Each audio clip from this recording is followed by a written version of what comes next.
So let's go back there's people who haven't read the book. You mentioned the Bolt score, and that's kind of like an initial assessment that you kind of want to do. Can you take us through that Bolt test? Yeah, so the Bolt score, it's a simple breath hold time. And what I'd say is don't get too hung up about what you get. It's only to give you an indicator. You'd want to be sitting down for about 5 minutes, just with normal breathing. And then take a normal breath in and out through your nose and pinch your nose with your fingers. And you time it in seconds, how long you can hold your breath for until you feel the first definite desire to breathe.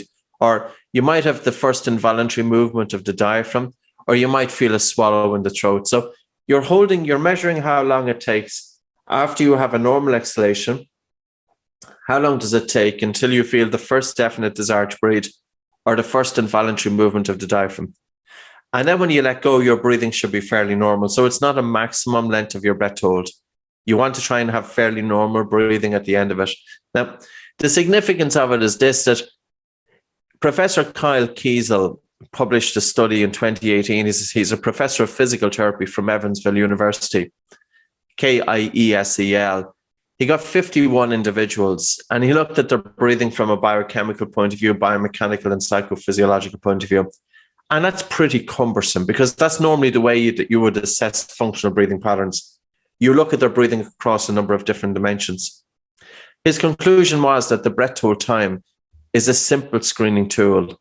And if your Bolt score is above 25 seconds, there is an 89% chance that dysfunctional breathing is not present. Now, many athletes listening to this could be surprised that even though they're at a high level, they may have a Bolt score of 15 seconds. And that 15 seconds will translate into disproportionate breathlessness. So for a given intensity of exercise, your breathing is harder and faster. But also, when you have a low Bolt score, you typically have a faster respiratory rate. You're more likely to breathe upper chest. And that can impact your states of mind. Because we, Paul, as human beings, whenever we get into a tricky situation, we naturally respond with hyperventilation. But some people have great resilience and they don't respond that way. I had to develop mine. Whenever I get into a tricky situation, I'd be ramped up. And the reason that I'd be ramped up is because I was already ramped up anyway. And the tricky situation just pushed me a little bit more. That whenever we get into a difficult situation, we can naturally respond with faster breathing pattern and an upper chest breathing. And this breathing pattern is telling the brain that the body is under threat. And all the brain wants to do is to get us the hell out of the situation as quick as possible. It's not a time for planning, and it's not a time for coming up with a good solution. But the thing about the breath is that how we breathe, we are communicating this to the brain. So when somebody gets into a tricky situation, so you can imagine you've got an athlete and they're after having a bad night's sleep and they have an important game on. And some of these young kids, there's a lot of pressure on them and they have an important game, say the next day. And that night they have their mouth open and they're faster breathing and they're thinking and thinking and thinking. They can't switch off their mind and they wake up and they're feeling pretty lousy. Now, bad way to start the day, but that's going to add to a stress response. And just before the game is, their anxiety is kicking in, even though they mightn't admit to anxiety. And that's normally when we say to athletes, listen, this isn't about anxiety. This is about changing your state.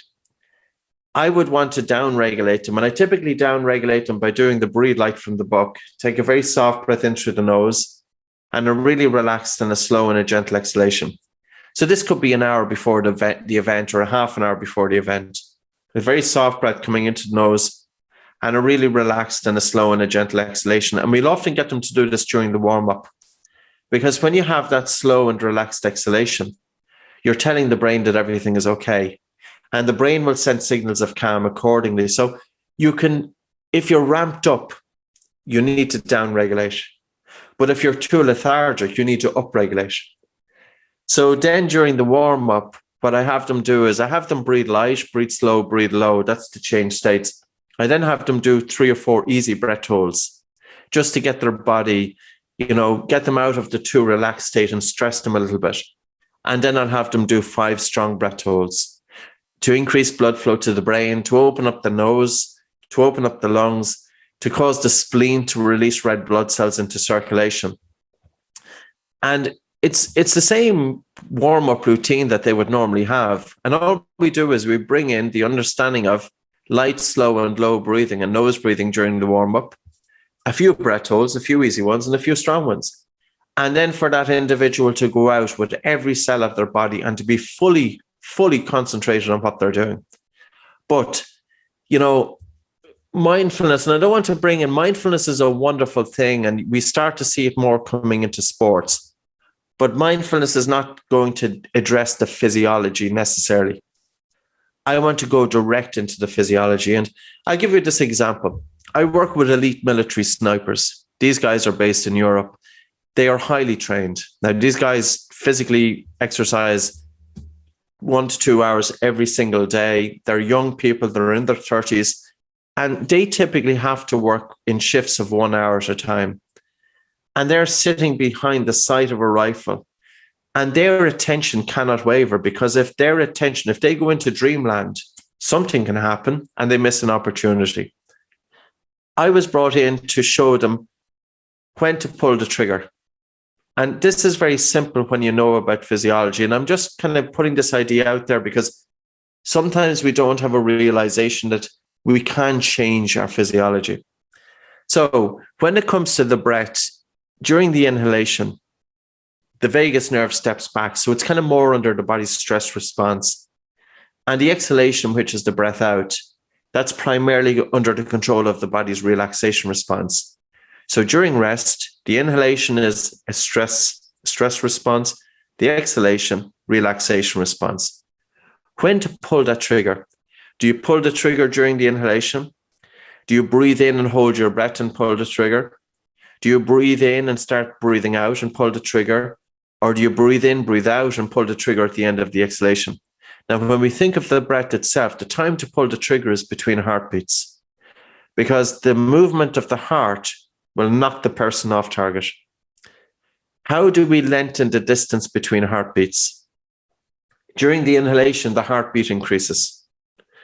So the time between heartbeats is shorter. So that's not the time to do it. During the exhalation, when we have a slow and prolonged exhalation, the vagus nerve, which is a nerve wandering throughout the human body, it secretes a neurotransmitter called acetylcholine. And acetylcholine causes the heart rate to slow down. It increases the distance between beats. And the time to pull the trigger then is between the heartbeat. Just simple stuff. Now you can imagine then somebody coming up to take a shot and they're ramped up. That can throw them off. How do you downregulate? As you're walking up to it, nobody even knows you're doing it. You're breathing in through your nose and have that slow and prolonged exhalation, because you have all of this psychological pressure around you and you need to be able to step out of that.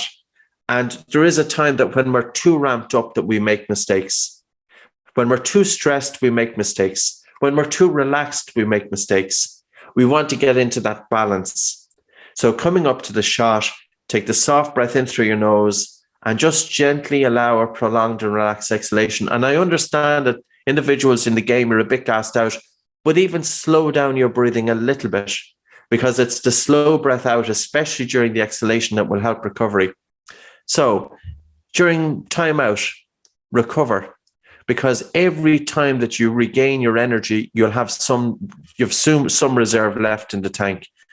And I'll just bring in a little bit of balance, because I'm talking too much now. But say, for example, special forces, they're going into a tricky situation. They have traditionally applied the breathing technique called box breathing. And box breathing is to get that balance in the autonomic nervous system. You don't want to be too stressed because you're liable to make mistakes, but you don't want to be too relaxed either. So they will breathe in for 4 seconds, hold the breath for 4 seconds, breathe out for 4 seconds, hold the breath. It's the same idea. So it's the same, there's so many different, we work with about 26 different exercises, and there's so many similarities there. And as you said at the start, none of this stuff is new. This stuff has been around, but it got lost, and it has got lost. Yeah, no, I love it. That's so interesting, especially with the snipers that you're working with, because they have to be so focused. You see that same level of focus in the greatest shooters of all time. When you look at Steph Curry, just his level of relaxation, he's at a whole different level. You could just see it in the muscular tension. There's just no tension, and then the guy who can't shoot is just walking around, can't rotate, can't move. Everything is high tension, and I think a lot of that some of that definitely comes down to like, he's put in so many reps that he's earned the right to be relaxed and confident. But I think a lot of it does come back to the breathing as well.